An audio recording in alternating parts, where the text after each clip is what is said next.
ছাত্ৰ সন্থা আশা ধনচিৰি প্ৰাথমিক সমিতিৰ আজিৰ পৰা 24টা বছৰ আগত গঠন কৰা হৈছিলে আৰু 2026 চনৰ আজিৰ এই তাৰিখত 25টা বছৰ হ'ল আৰু এই 25টা বছৰত সদৌ অসম আদিবাসী ছাত্ৰ সন্থা আশা ধনচিৰি প্ৰাথমিক সমিতি তথা অসম চাহ মজদুৰ সংঘ লগতে সমূহ ৰাইজৰ সহযোগত ৰূপালী জয়ন্তী তিনিদিনীয়া কাৰ্যসূচী উদযাপন কৰা হৈছে। ছাত্ৰ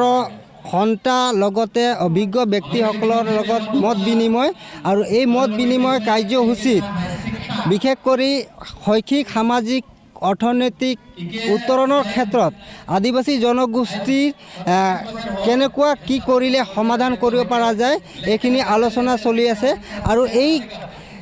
ৰূপালী জয়ন্তী কাৰ্যসূচী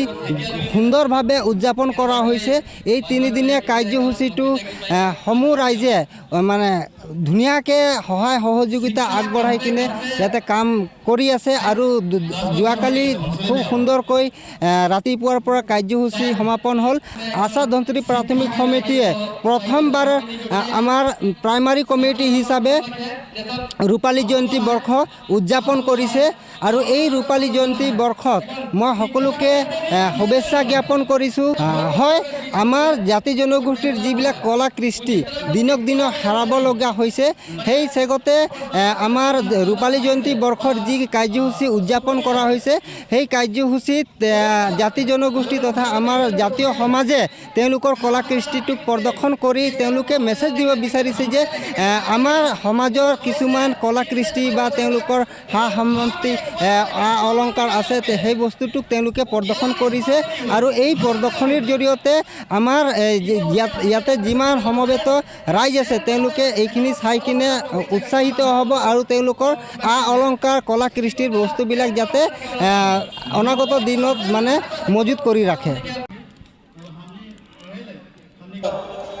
প্ৰদৰ্শন কৰি আমাৰ মুকলি সভাখন মনোৰঞ্জনে পৰিপূৰ্ণ কৰি তুলিলে। এতিয়া আমি एक बात बोल रहे किंतु हमने के दिल में